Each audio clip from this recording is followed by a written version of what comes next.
We all like to think that we're pretty good at video games. Even if all you've ever played is Animal Crossing and the Stanley Parable, you've probably clocked enough hours to be pretty competent at both. It's a shame they don't really have an esports scene. Hey, paying off a debt is quite hard. Never underestimate the creativity of bored people. After all, you can only play through even your favourite game so many times before you start wanting something that's going to stretch the boundaries of your skill a bit more. That's why self-imposed challenges are so much fun. They come from a place that's already a little bit sick of conventional gameplay and pine for a completely different challenge. Some are bizarre, all are interesting. I'm well aware that a video talking about self-imposed challenges has an insane amount of possibilities since we all have different views on what is challenging, but for the most part I'm trying to keep things as specific as I can. Obviously things like speedruns are loved by many, but unless I can narrow it down to one game in particular, I won't mention it. I love stealth runs more than most people, but is there one game that uses it better than others? Probably. There's enough rules floating around in this video. Not wise to further complicate things.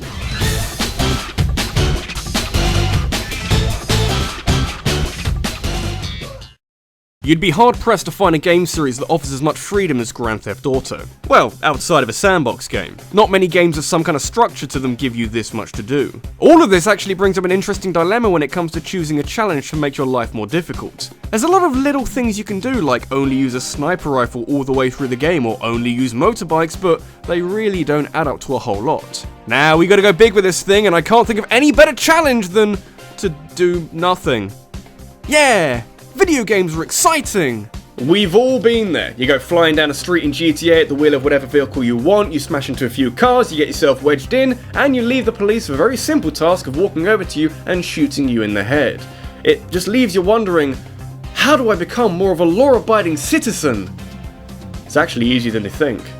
Well, anyone can keep their nose clean for a little while, but if you want to be a fully fledged member of a functioning society, you need to be willing to put the hard yards in. You can start by not driving into other cars or shooting random people on the street. In fact, don't even steal a car, you're a new man now, you can buy your own car instead with this really cool thing called money. You might think that playing a Grand Theft Auto game without breaking any laws is probably quite boring, and don't worry, it is, but it's also much harder than you think. For a long time I thought that it would just be this quirky way of spending a few minutes. I wonder if I can blend in with all this traffic, look, I'm even stopping for red lights! But then I found this guide for beating the whole of Grand Theft Auto 4 without committing a crime, so it's actually possible to do this. You need the patience of a saint, but I'm sure it's rewarding.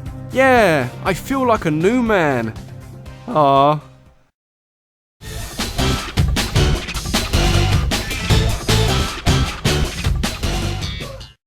You've probably seen a lot of articles on websites like Kotaku about these ambitious people who try and play a video game with a deliberately difficult controller. That's why we have people using a DDR pad to play fighting games or playing Dark Souls with a Guitar Hero controller. Though I'd argue that if you're in a position where you want to try this, you're probably good enough at the game to do it blindfolded. Which, naturally, is another way of playing a game if you're feeling crazy, but you can always just play with the sound turned off instead. Not such a problem in, say, racing games. Quite a big problem in rhythm games. But then again, games like Guitar Hero clearly show when you should be pressing buttons, so learning the patterns isn't as much of a challenge. But that's why we have the Rhythm Heaven games. These batch of crazy Japanese games where you play WarioWare style minigames to the beat of some music. Take this music away and it's infinitely harder, but not impossible. It does remove a lot of the rhythm in the title, but trades it out for surreal levels of concentration. After a while you start forming the beat in your head and trying to work off that, but some of the minigames don't come with brilliant indicators of when you should be doing things. It's probably more fun than crawling around a city in GTA, but damn do you have to work for it. Also means that deaf people can enjoy music games, so there's a bonus.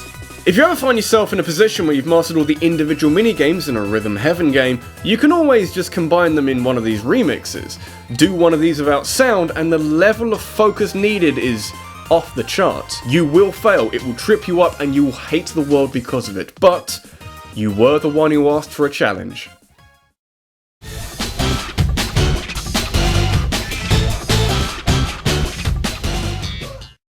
Half-Life 2 is widely considered by human beings and critics alike to be one of the greatest video games ever made, and there's plenty of reasons for this, ranging from a detailed world full of hidden nuggets of informative lore to the simple fun of fluidly shooting weird aliens with a mix of standard and futuristic weaponry. I still have my favourites, but playing Half-Life 2 you can see its legacy and how important the game was for virtually every first-person shooter that came after. I don't really care about any of that for this video though, because Half-Life 2 also has the goddamn gravity gun. You should know that there's two types of people in this world. People who want a gravity gun and people who already have a gravity gun. And we haven't seen the second guy for nearly a decade now. Having a physics engine is great fun and all, but having a weapon that exploits it to your advantage is infinitely more impressive. Having a weapon that can manipulate 90% of the objects in the game just gets you thinking if it's possible to go through the rest of Half-Life 2 using only the gravity gun. And there's some tricky moments like Ravenholm's rooftop, but it is possible. More importantly, it's so much fun. There's a few scenarios where the gravity gun can't help you, like fighting gunships in any part of the game before picking it up, but I can't really understate how satisfying it is to carry around a barrel to block enemy fire before launching it at their heads. You might think all of this footage looks a bit mindless, but bear in mind that launching an object that doesn't kill an enemy really puts you in a bad spot. When you get there, you're about as unequipped as you are in a horror game. But hey, it's worth it by the end of the game where every gun is taken away from you and you're forced to use an upgraded gravity gun that can pick up enemies. Oh guys, you shouldn't have.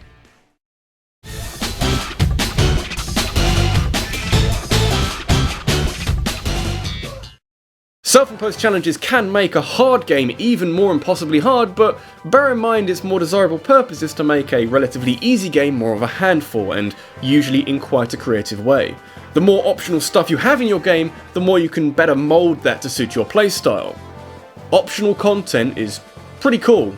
By now I'm sure everyone has an extensive knowledge of the various ways you can make a Zelda game more of a challenge. There's the standard Nintendo issue criteria like Hero Mode or the Ganondorf amiibo in Twilight Princess HD, but these have only been added to the series in the last 5 years or so. Previously it was swordless runs of the original Zelda game or trying to beat Majora's Mask inside 72 in-game hours. And of course you can't forget the classic 3-heart challenge where you have to make do with the hearts you have at the start of the game. But recently an added layer of complexity that you can place alongside the 3-heart run came to my attention.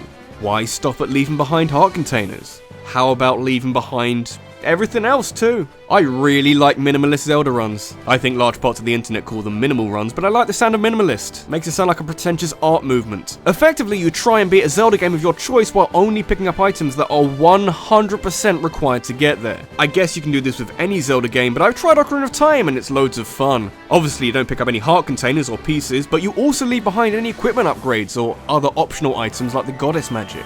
That's what a normal person could do, but if you know your glitches, you can drop a whole lot more. Say goodbye to the hookshot, the fire arrows, all the bottles, the mirror shield, the fucking Kokiri sword! You can use various glitches to get stuff done instead. There's a few overlaps like how you can't do a 3-heart run if you leave behind the Goron tunic since you won't have enough time in the heat to fight Volvagia, but it's the kind of challenge that thrives off experimentation and might just teach you things about the game that you didn't know. Like how you can beat the water temple without using the Zora tunic once. Hell, you can get through here without the iron boots if you do the right kind of diving. Shit's crazy, man.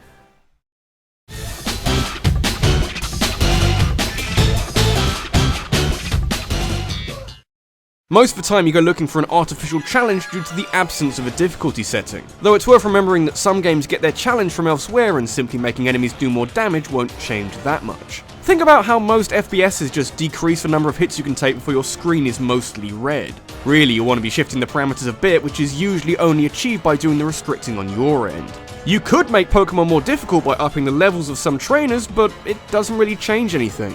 Taking the safety net away, now that changes a lot. No self-imposed challenge in the history of video games has gotten as much attention as the Nuzlocke from the ever-expanding world of Pokemon games, and with damn good reason. The rules are very simple. Catch only the first Pokemon encountered in each new area, and should a Pokemon run out of HP, that critter is now dead and can't be used again. Sounds simple enough until you realize that reviving your Pokemon at a Poke Center is such a massive safety net in the series that can't be used with these rules. You've got to be cautious of how you approach every battle in the game, and if you're ever underleveled going into a tricky fight, you can very easily white out and lose the challenge. Bit of prior planning is all that it takes. And what's really interesting about Nuzlocke is that what I've described just now is the basic entry level of the challenge. If you're feeling confident and or stupid, you can add a whole load of new rules like no healing injured Pokemon at Poke Centers, not using starter or legendary Pokemon, not fleeing from battles, switching to set battle style where you don't get an option to switch out. Basically a whole load of rules that can make a tricky challenge into a brutal gauntlet of watching Pokemon die en masse in some fruitless endeavor to reach the end. We all die one day. This is RabbidLuigi, and I've been following Pokemon since the age of 5, and yet my first experience of a Nuzlocke was last month during Pokemonth, and it's terrifying. Suddenly, every little tiny thing you do has the potential to go horrendously wrong and leave you with an ill-equipped team to get through the rest of the game, where you've got to decide which Pokemon should be sacrificed so you can heal up a stronger one. It helps separate the Pokemon Masters from the puny baby men.